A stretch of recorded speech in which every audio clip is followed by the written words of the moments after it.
Hello and welcome to our second episode of Open Gaming Now, a monthly podcast on open source games and gaming from every angle. I'm Joe Greeno, your host, IT consultant, FOSS lover, and fellow gamer. Today, May 15th, 2009, we're proud to have with us Michael and Michelle Hall of the Qimo project. If you're not familiar, Qimo is a Linux distribution for kids 3 and up with a focus on video games. As always, I welcome your feedback and suggestions at opengamingnow.com, and now on to our interview.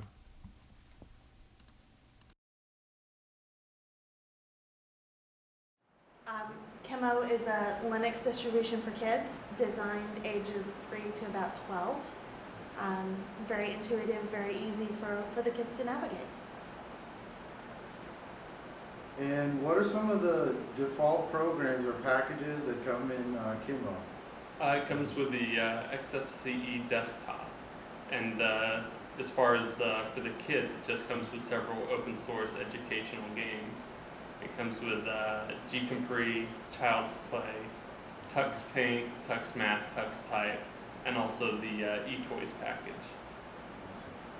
That's a wonderful collection of games in terms of FOSS games. It's awesome. Yeah. They're really cool games for kids.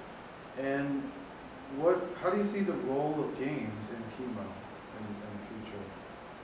It's really, it's the way that kids learn naturally is by playing games, and so we've just picked a selection of games that really kind of fosters learning while keeping them entertained at the same time, so they keep playing and they keep learning.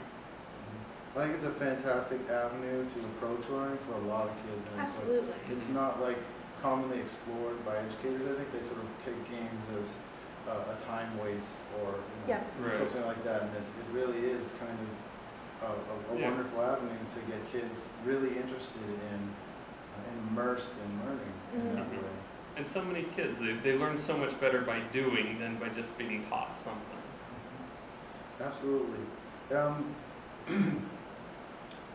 So what was the impetus? What made you inspired to start the project? And tell us a little bit of the history. We have 2 children. Our first, Quinn, is almost 5. He'll be 5 in April. Our daughter's 3 and a half. Her name's Ainsley. Quinn is on the autism spectrum. He has something called pervasive developmental disorder, not otherwise specified. About this long, to basically tell us that he's a weird child and that he thinks differently than the rest of us do. We discovered at 3 and a half, when he was just verbal, that he loved Michael's computer. Loved it, couldn't get him off it, and he had an issue navigating the menu systems and dealing with all the icons and the windows and the this, that, and the other thing. And so we wanted to scale it down for him, strip it down so that it was bare bones. We couldn't find something that satisfied our needs for him. Michael decided to put it together himself. Yeah, I think it's a wonderful story.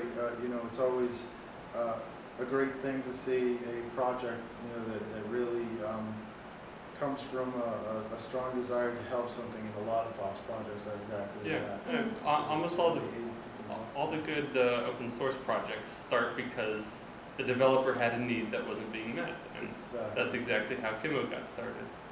That's wonderful. And what are like the real core project goals in the long run? I mean, where do you see Qimo? Where do you want to bring it? Right now we have 2 sort of short-term goals. We want to put out a slightly more feminized version, pinks and purples with a more girl-friendly character, and then eventually do a high school release that's very similar except designed for the older kids.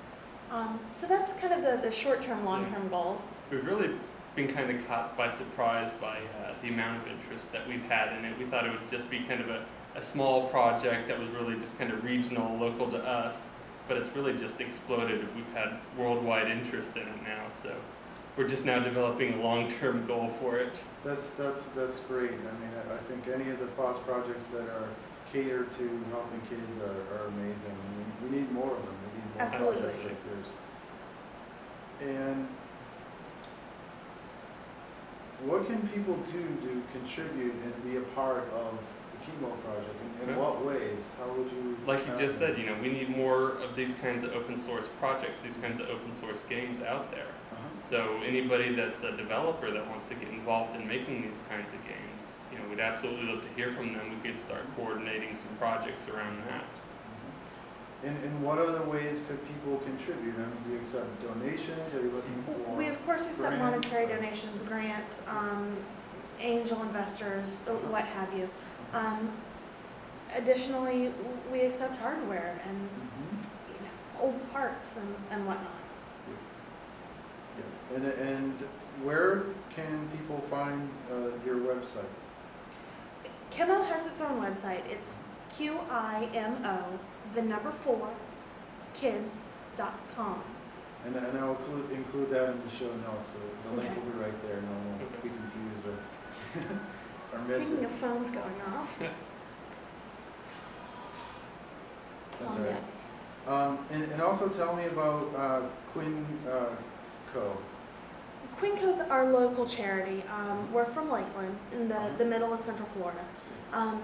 Our community is not well-to-do by any stretch. And so we recycle old hardware, old computer towers, old laptops, whatever, make sure that they're working, install Qimo on them, and then place them out into the community with kids with special needs like our son, or in very low-income families. This week we're set to send out 6 to migrant families. I think it has a strong potential, like many of these projects, to have deep social impacts in places where technology doesn't reach and technology really can't go. We've Right. already received interest from a community in South Africa and one in Germany. We've seen community interest in Argentina. Really, it's kind of far-flung already. And Yeah, that's wonderful. I wish you the best, and I want you to keep in touch on your progress. absolutely. And I thank you so much. All right. Thank you. Thank you. Thanks for joining us on the Open Gaming Now podcast. Stay tuned for the next episode. Until then, your comments, suggestions are always welcome on our website, opengamingnow.com. And thanks for watching and or listening.